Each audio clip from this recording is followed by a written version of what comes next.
Hello everybody, welcome back to Sunshine Carnivores, and this is a update about my future carnivorous plant terrarium. Last time I showed you that I put the lava rock down here at the bottom. I don't know if you can see those all too well because I am inside a shed, and this is the only place where I could actually, where my family would actually allow me to put it.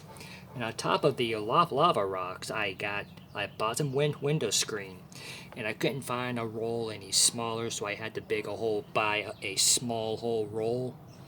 And once I got that done, and then over here, this is a combination of long fibered sphagnum moss, orchid bark, and perlite. And over here is peat moss slash the perlite. The reason why it's divided like this is because it's certain carnivores will prefer the long fibered sphagnum over the peat moss. For example, Nepenthes and all three sisters of Drosera from Queensland actually prefer to be in long fibered sphagnum. They'll grow better over here than over in the peat moss, for example. And whereas other carnivores just don't care. For example, like Cape sundews just don't care if they're in peat moss or the long fibered sphagnum.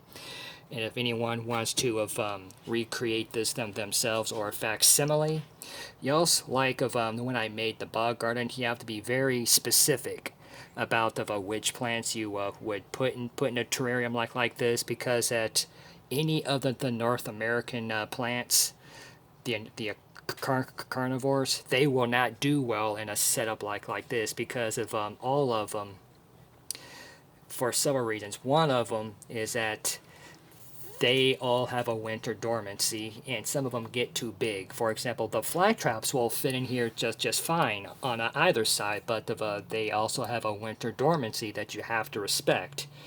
And if they do not get that winter dormancy, they will die. And as you will see in here, I have PVC pipe. I had to cut that one in half, and that's going to act as my way to drain the water out if I must. I haven't gotten all my plants yet, and so if I'm just gonna wait a while and see if I can get all my plants first before I start planting. I have some of my plants here which I'm gonna be putting in here, like my Utricularia, some of my Drosera, but if I want I want to get some more Drosera and maybe a Heliumphora to put in here with any luck. Fingers crossed. I would like to make the Heliumphora and the Nepenthes the crown jewels, if you will, to go in here. I'm not going to put my Nepenthes Gaea, if anyone is curious about what my pitcher plant is. My Nepenthes, because of I think that one is just will be a little bit too big to be in here, and I would like to have at least one of the three sisters in here.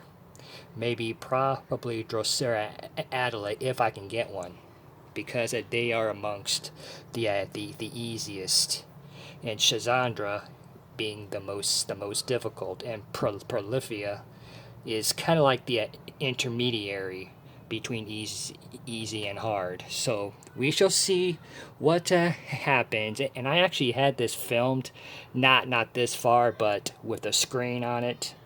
Yes, I recorded it yesterday, but for some reason I couldn't have uploaded. The file got corrupted in some form or another.